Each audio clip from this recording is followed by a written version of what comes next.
Le torchon brûle entre Éric Duhaime et l'ancien directeur général du Parti conservateur du Québec. Pierre-Antoine, d'ailleurs, il y a une mise en demeure qui lui a même été envoyée pour qu'il cesse de critiquer Éric Duhaime.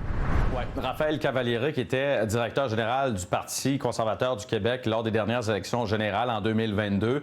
Il a travaillé avec Éric Duhaime jusqu'en janvier 2023. C'est le moment où il a quitté le parti et il a signé à cette époque une entente de cessation d'emploi dans laquelle il y avait une clause notamment qui l'empêchait de tenir des propos discriminatoires, par exemple, ou négatifs envers le parti.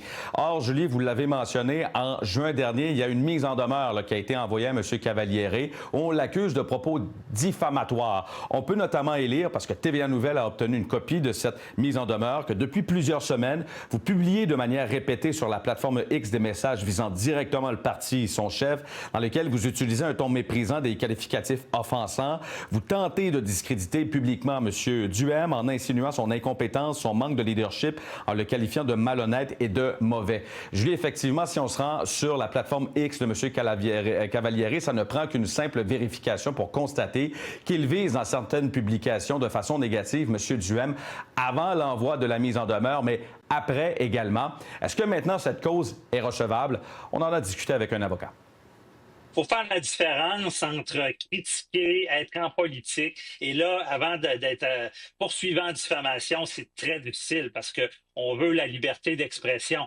Par contre, si quelqu'un a travaillé pour l'organisation, signé un contrat disant qu'il ne révélerait pas d'informations secrètes ou ne parlerait pas contre le parti en se servant d'informations privilégiées, bien, c'est là qu'il peut être poursuivi.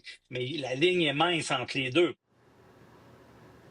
Julie, M. Cavaliere n'a pas voulu accorder d'entrevue à la caméra. Il m'a toutefois mentionné que la mise en demeure qu'il a reçue va beaucoup plus loin, selon lui, que l'entente qu'il a signée, qu'il s'attaque surtout au style de M. Duhaime et non au Parti conservateur du Québec, aux idées de M. Duhaime. Quant au Parti conservateur, pas de commentaire là-dessus aujourd'hui. Merci, Pierre-Antoine. Au revoir.